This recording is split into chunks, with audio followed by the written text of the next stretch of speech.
Congratulations to all of us because we made it through NFL offseason. The speculation, the doubt, the shade, it is going to start going away as we're going to see this team hit the field in just 4 short days. We have rookies reporting to Denver Broncos training camp on July 17th. I can hardly wait. In this video, what we're going to do is we're going to break down all the places on this team that the national media and the pundits have said we've regressed in and taken steps back, all of the moves that they have led to or used to make a prediction of only winning 5 games this season. And I'm going to show how not only we have a good option for each of these, but probably a better option than the dude that they say we lost or we've moved back on. If you're new to the channel, I'm Ben. Diehard Denver Broncos fan, helps me out a ton. If you believe in the Denver Broncos, if you hit that like and subscribe button harder than Audric Estime is going to hit a goal line plunge over the Seattle Seahawks week 1. So let's dive in. We see the confidence just spewing out of this Broncos team. And if you've been following the team, you know it's a different feeling. It's Courtland Sutton coming out and saying, hey, I don't want this to be a 3-year rebuild. I think we're good enough to win next year. It's Jaleel McLaughlin saying, oh, we notice and we're keeping receipts and we're going to let them know week 1 that we're a different team. It's Sean Payton saying, I have 2 middle fingers, but I've learned with age not to use them. There is that confidence brimming inside of Dove Valley. I guess it's now Broncos Park. And I'm going to kind of share some of the reasons why I think that is. So if we look right off the bat, one of the big losses that everyone is talking about is Josey Jewell. I love the tandem of Josey Jewell and Alex Singleton, the Bash Bros. Like the chemistry they had was legit. And so the question becomes, we've got a bunch of no names behind there. We went out and got Cody Barton, and everyone in Seattle is talking to me in my comments about how horrible of a linebacker he is. But I truly believe, and what we're seeing in this article and just a lot of plugged in sources, is that the answer for the replacement for Josey Jewell is indeed Jonas Griffith. That he is probably, if he can stay healthy, he is definitely a more talented linebacker than Josey Jewell was. He was supposed to be the starter on this team before he got hurt, and that's when Alex Singleton actually moved into the slot he's in. So Vance Joseph believes in him. This was the very first move that we did back in February. The Super Bowl ended. I was on a trip with my family in Florida, and they went out and got him, and I knew right away that that was a sign we were going to not give any money or any offers to Josey Jewell. So Jonas Griffith is the solution at inside linebacker, and we have got to knock on wood that our big swing in injury luck last year continues into this year. Before Sean Payton, we were the 32nd most injured team, meaning, and not in a good way. Like, we were the most injured team in the NFL. And last year with Sean Payton, we were actually the least injured team in the NFL. And that's kind of because of some of the ways that he structures things. And so we just hope that continues.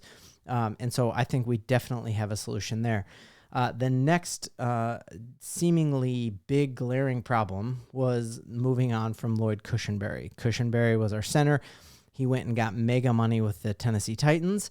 And everyone was saying, like, that's a massive loss. You can't lose your starting center, right? Yet, Pro Football Focus dropped us from the 10th best offensive line in the league to the 15th. So only a 5-slot drop because we have a bunch of dudes at the center position who are really unproven. I think that is the bottom line end of story thing here is I'm sick of hearing about how bad the Denver Broncos are because we're not bad.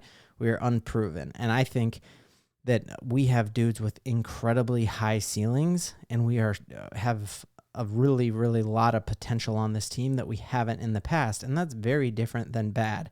We've got a bunch of dudes that you're like, well, I think he's going to be good, but I don't know yet, and that's different than other teams who are running everything back who you just know is bad off the bat. So that's what I dislike the most about a 5-win prediction is that you're just assuming guys who we haven't seen hit it yet because they've been injured, they're straight out of college, whatever. You're just assuming that they're going to be bad. And I just think Sean Payton would not have that grin on his face if he assumed they were going to be bad. He wouldn't be making the comments he is. So looking at moving on from Lloyd Cushenberry, if you remember, that was one of the biggest pain points of the Denver Broncos for a lot of years was that center position. And it was not until the Denver Broncos went out and got 2 beast guards in Quinn Meinerz and Ben Powers on both sides of him. You go and look at his Pro Football Focus grade.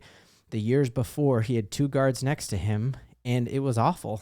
until he was surrounded by two guards. And so that leads me to believe that Sean Payton is of that same mind, that having two rock solid dudes next to you means that that center can perform. And so looking here, I think we are seeing Alex Forsythe as the leader in the clubhouse to come out and be that starting center. He has a ton of familiarity with Bo Nix already, which is great, being Bo Nix's center for some time in college. And then just looking here at pre-draft grades and size and the player comp, there is just not a meaningful difference between the size and strength of Lloyd Cushenberry and the guys that we have behind him in Forsythe. Forsythe is a little taller than him.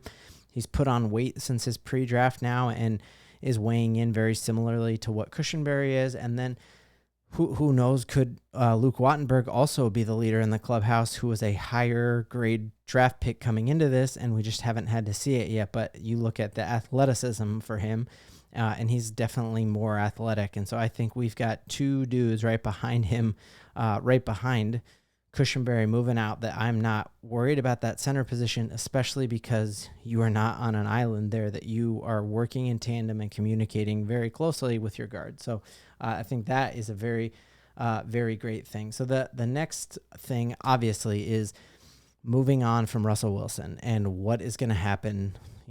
So we lost Josie Jewell, and everyone's like, oh, that's going to be bad. Well, I showed we got Jonas Griffith and Cody Barton. I'm feeling good about that. We lost Cushenberry. Sean Payton didn't even make an effort at any of the other free agent centers out there, even though we still have cap money. There are still centers out there on the free agent market that could be brought into Denver easy, which makes me think that he's confident in that. And then everyone's just saying, moving on from Russell Wilson, a Pro Bowl quarterback, a future Hall of Famer that they'll say, and now we've got a bunch of no-name guys. But I think we have so many shots at this thing with Bo Nix, 61 starts in college. Every single person who's ever coached him or worked with him came out and talked about how perfectly he fits with the system.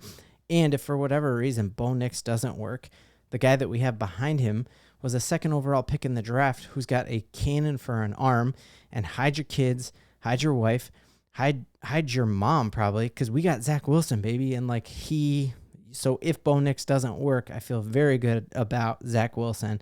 And I just feel so much more confident about having several people who can run Sean Payton's system. And I think that dwarfs having a quarterback who doesn't run Sean Payton's system, who might be a little better hypothetically, but if he's not running that system, it does not even matter. So the big questions we have, those are the positions I'm definitely going to be keeping an eye on in training camp, is that we've lost some pieces there. Who is going to step up and who will be our starters at each of those positions? Is it going to be Jonas Griffith? Is it going to be Cody Barton? Is it going to be Cushenberry, or is it going to be, or not Cushenberry? Is it going to be Forsythe, or is it going to be indeed Luke Wattenberg? Is it going to be Bo Nix, Jarrett Stidham, Zach Wilson? Either way, I think we are very set in those positions that they've said we've regressed on. I think we have someone who can step up and at least equal the production that we saw there last year. So let me know in the comments, who do you think the Denver Broncos are going to be starting at each of those positions? And do you have any plans to attend training camp? Because it would be awesome to see some of y'all on the hill. Broncos country, we got a ton to believe in. We made it through the offseason, and now it's time to believe.